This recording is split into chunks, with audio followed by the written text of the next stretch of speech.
A gente tinha feito uma pequena interrupção, e na própria história, interrupção entre aspas, que a gente focou mais no reino de Yehudá, e a gente meio que deixou um pouco de lado o reino de Israel. Isso a gente falou só foi para uma questão para poder seguir a sequência, assim Hashem estruturou o Tanakh. Mas vamos voltar agora alguns reinados que aconteceram nesse período que a gente pulou. Vamos agora recuperar esses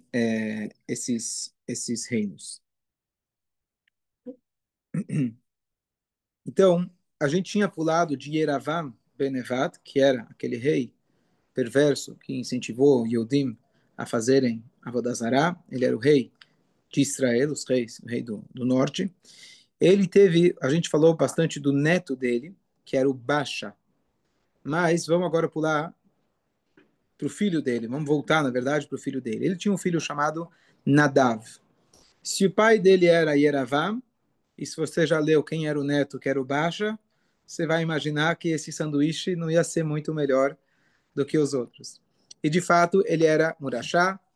Não temos muita coisa a respeito dele, mas o Passuco fala para a gente, ele fez o que era mal aos olhos de Hashem, ele seguiu os caminhos de seu pai Eravam, já diz tudo, continuando a incitar os judeus a pecar, ou seja, teoricamente, ele não precisava mais incitar o povo a pecar. Já estão pecando, é só continuar.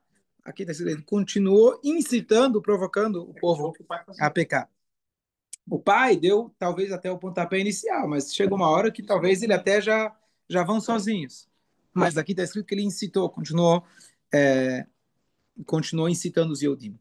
E agora chegou a hora de cumprir a promessa que Hashem já tinha dado, a maldição da profecia de que a família de Yeravam seria destruída.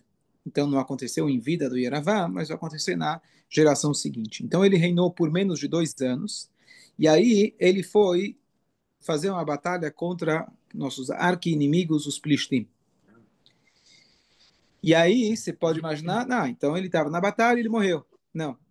Durante a batalha, teve um outro Yehudi, que ele era da tribo de Issachar, e ele aproveitou o momento de fraqueza do nosso povo, e ele mesmo foi lá e ele matou o rei, o Nadav. E aí, matou o rei Nadav, e ele se tornou, obviamente, o rei. E esse Baasha, para garantir, ele vai lá e mata todos os familiares para poder se proteger de alguém, alguma vingança, teoricamente. Então, ele vai lá e mata todos os familiares do... Ele matou todos os familiares do Yeravam. Então Yeravam. Então, Yeravam tinha um filho. Então, neto. Desculpa, eu falei neto, não era neto. Ele era o terceiro rei. Desculpa. Falei, o terceiro rei era o Baasha. Falei errado. Não era filho do filho. Ele vai lá e mata. Ele mata a família do Yeravam e ele assume a liderança. Ele não tinha nada a ver com a família real. Desculpa. E ele mata toda a família. Então, teoricamente, ele tinha um pretexto, porque aquela profecia, aquela maldição que tinha falado, tinha sido um dos profetas, que ele tinha falado isso para o Iravam, que a família dele ia ser assassinada. Então, teoricamente, ele poderia chegar a dizer: eu só cumpri a promessa de Hashem. Mas ninguém pediu para você cumprir a promessa de Hashem, assim como Hashem castigou o Paró, mesmo que ele já tinha dito para Avraham Avinu que os netos, os filhos dele seriam escravos numa terra estranha. Vão ser escravos, mas ninguém pediu para você ser aquele que vai escravizar. Então, a gente vai passando de rei em rei, e agora vamos voltar para aquele Baasha, que ele apareceu antes porque ele tinha tido uma batalha com o Asa, quem lembra, já muito nome. Asa era do reino do David, então, do Yehudá. 600 contra não sei. Se você lembra os números, está melhor que eu não lembro. 600 contra... 600 mil? Sim. Ele pediu, rezou para Hashem, foi ele? Sim, o Asa rezou para Hashem para conseguir contra o Baasha. E a última coisa, isso, o Asa era menor número, porque era uma tribo só, isso. 3 tribos. Esse Baasha, quem lembra, a gente tinha falado que ele tinha feito uma torre ao lado de Jerusalém, para qualquer pessoa que tentasse cruzar a fronteira, ele iria matar. O Asa foi lá, pediu ajuda do rei arameu para expulsar o Baasha, e o Baasha, de fato, ele ficou com medo e ele foi embora. Rei arameu? Era arameu? Sim, Regói. Vai. Sim, ele pediu ajuda dos... Parceiros. Parceiros. Não, não, exatamente. A gente falou na última aula. Você escutou a última? Não. Não, ainda Tá, não. então vai escutar a última, isso aí. Tá lá. E agora, é, Hashem, então, agora vamos voltar para o baixo. Então a gente voltou rapidamente para esse Nadav, durou pouco tempo. E aí esse baixo matou toda a família de Yeravam. E Hashem, ele manda um profeta, como a gente já viu, acontece muito ao longo todos os livros do Tanakh. Hashem manda um profeta chamado Yehu, e ele era filho de um profeta que apareceu antes, uma única vez, chamado Hanani. E ele fala o seguinte para ele, em nome de Hashem: eu levantei você, baixa, para uma posição elevada, você se tornou rei. Você seguiu os caminhos de Yeravam e incitou os Yodim a pecarem. Portanto, a tua família vai ter o mesmo destino do Yeravam. O que você fez com ele, com a família dele, vai acontecer com você a mesma coisa. Cada um dos seus familiares vão morrer, não merecendo sequer serem sepultados. Seus cadáveres serão comidos pelos cães na cidade e pelos pássaros no campo. Por que Hashem mandou essa profecia? Vai lá e faz. Por que você manda o profeta? Para tentar ativar. Tentar fazer tshuva. Ele fala o que está predestinado. Se você fizer tshuva, você consegue mudar. Mas ele já não quis escutar ele. Baixa, então, ele de fato, ele governou por 24 anos, que já é até impressionante uma pessoa malvada como essas, mas talvez pela tribo de quem ele vinha, Issachar, é escrito na Torá, nos Brachot Yaakov, Hamor Garem, que ele é como um jumento, mas que aguenta a sua carga de Torá, estudava muita Torá. Então, Issachar e Zvulun tinha aquela famosa sociedade, então talvez pelo mérito da Torá isso protegeu ele por tantos anos. Pelo jeito ele também sabia muita Torá, e aí, ele então, finalmente, ele foi enterrado na sua capital, mas vamos ver o que aconteceu já com... Então, ele foi enterrado, Aqui a gente está dizendo que os descendentes da família dele vai ter o mesmo destino de Yeravam. E aí, quem se torna o rei é um outro chamado Elá. Então, muitos nomes, e passa rápido porque a gente não conta muito a respeito. Elá, filho de Baxa, agora minha vez. Só que ele também adorava ídolos, ele influenciou Bnei Israel a fazerem o mesmo, e o destino também vai ser o mesmo. Então, é,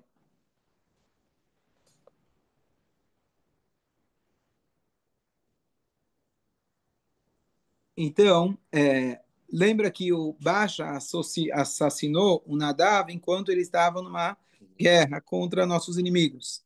Então, uma coisa parecida vai acontecer agora com a família, o descendente desse Baasha, que é agora esse Elá.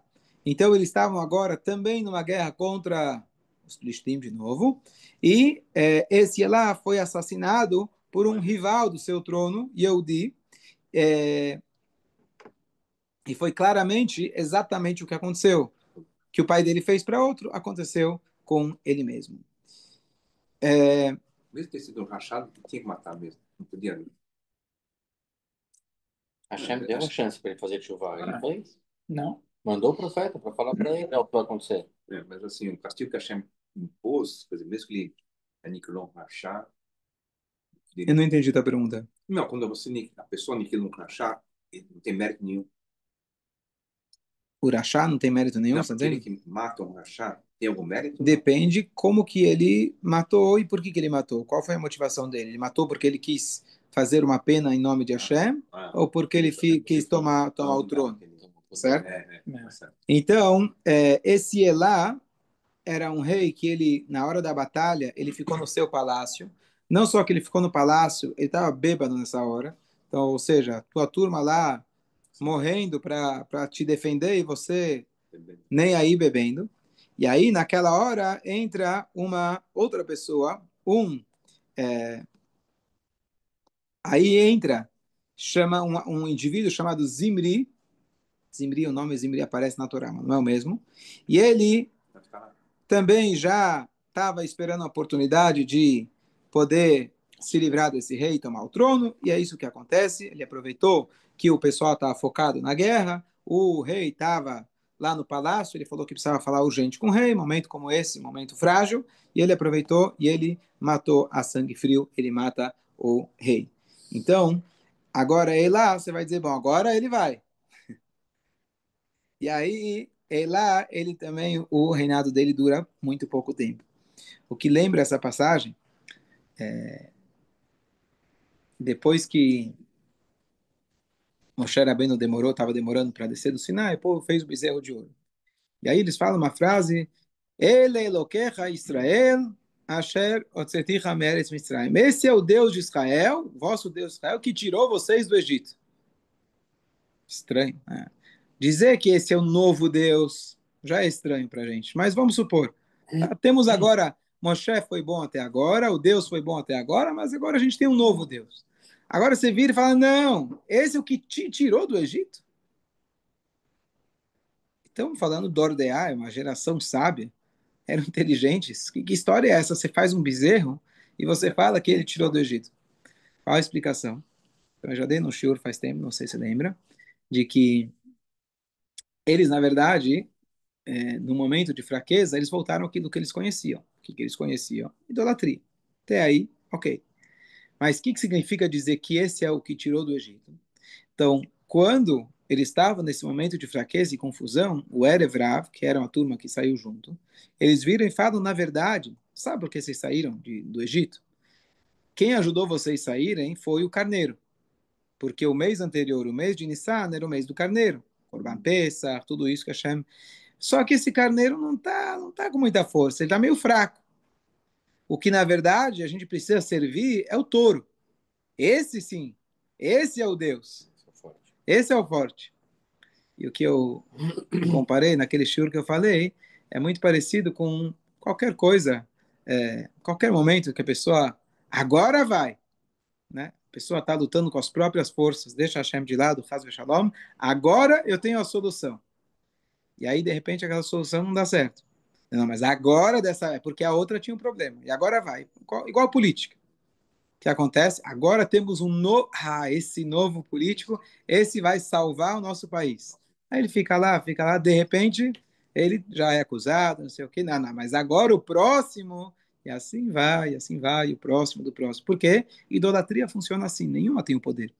Justamente, mesmo no pensamento idólatra, se acredita que cada uma tem um poder parcial.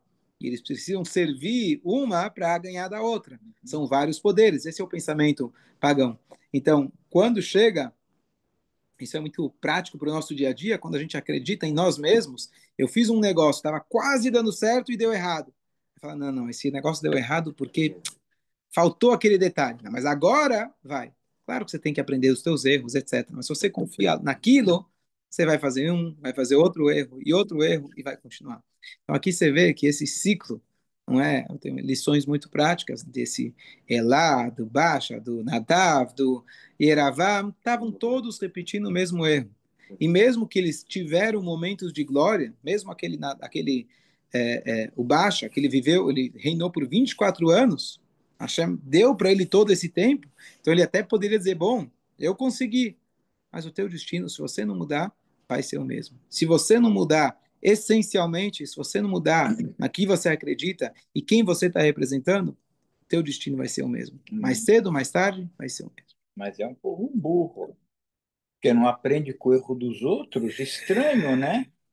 Mas é um rei que Nem está com os fazendo, próprios é um filhos. exemplo. Mas tudo bem, ele foi lá, matou o rei e está fazendo a mesma coisa que o rei que ele matou. É um assim, para mim o cara é O um. Yetzer Hará está escrito que é Melech Zaken Uksir, ele é um rei bobo, velho. Velho, bobo. Por que ele é velho? Porque ele, na verdade, quando você nasce, você já tem o Yetzer Hará. Tá. O Yetzer Tov só vai vir um pouquinho no Brit e depois só no Bar Mitzvah. Então, quando chega o Yetzer Tov, aí o Yetzer Hará fala, você é novo aqui, isso aqui deixa comigo que aqui eu já comando. E bobo, pergunta aos nossos sábios, por que é chamado bobo? De bobo ele não tem nada, ele é muito esperto. Mas ele é bobo porque ele, na verdade, ele vem com ele faz você de bobo, na verdade. Mas os argumentos deles são bons. A gente faz a mesma coisa. Sempre que a gente lê histórias da Torá, histórias do Tanakh, você pode encontrar na tua vida, a gente faz a mesma besteira. As mesmas. Então, eu estava muito acostumado por muitos anos, você lê a Torá, esses caras aí, de novo vão reclamar para o Moshe, e de novo. Nós fazemos exatamente a mesma coisa. Por isso a gente estuda a Torá todos os anos. Verdade. A gente faz a mesma coisa. Não é no mesmo modelo, então a Hashem muda um pouquinho o cenário para você achar que é diferente. Mas a gente faz a mesma coisa. A gente confia na nossa força física, a gente confia no meu potencial, na minha inteligência. E a gente que acha que agora vai. É a mesma ideia. O mesmo pessoal que foi lá, foi punido por conta do bezerro de ouro, o tempo depois, estava lá idolatrando a cobra de bronze lá. Eles, assim, era para curar, mas acabou virando... Mas virou idolatria muitos anos depois, na época dos Shoftim. Não, mas assim, o pessoal não aprendeu nada com os antepassados. Você vai lembrar do teu avô? Meu avô fazia isso, então eu não vou fazer. Você nem lembra. Então, é o mesmo falando que está fazendo diferente. Isso, exatamente. Eu vou te falar, eu sempre falo na educação e falo por pura experiência própria. Você fala, quando eu crescer, eu vou fazer totalmente diferente dos meus pais. E você faz diferente. Mudou a cara, mas é o mesmo jeito. Você faz a mesma coisa que teu pai fazia, que tua mãe fazia. Não, mas eu estou fazendo completamente diferente. Por quê? Porque é aquilo que você está acostumado, é aquilo que você conhece. Claro que a pessoa pode mudar e deve mudar. Então a gente tende a repetir os erros, certo? Errar humano, repetir o erro também é humano, pelo jeito. E até hoje. Hoje mesmo. Você vê tudo que está acontecendo hoje. A gente já viu Repete os mesmos várias erros. vezes aqui. Não adianta. Sim, com certeza. A guerra com os filisteus, isso é todo dia. Não mudou nada. Mas é assim... E não tem o Dick que é idólatra hoje? Tem. Deixa eu só concluir a última. Se você acha que acabou essa guerra pelo reinado, aqui estamos falando de uma fé Israel, como uma coisa está indo rápido. Aí a gente falou agora. Curtos, né? Hã? Todos eles foram reinados curtos. Pelo jeito, sim. 24 anos. Aqui 24 anos. Muita coisa, 24 esse rei, ele foi rei por 2 anos, mas na verdade por uma semana. O que quer dizer isso? Que assim que ele assumiu o reinado, já começou a ter outros do povo de Israel falando, peraí, esse aqui tomou o reinado sozinho, o nome dele era Zimri. E agora outros falaram, não, o nosso rei vai ser Omri. E aí o que aconteceu? Dentro do mesmo reinado, guerra, briga, etc. Ganância, poder, e Zimri, ele acabou sendo cercado, e quando ele viu que ele estava cercado, tem discussão se ele mesmo colocou chamas no seu palácio para se matar e não se entregar, ou se foi o Omri que colocou. Mas esse Omri é o próximo rei que ele vai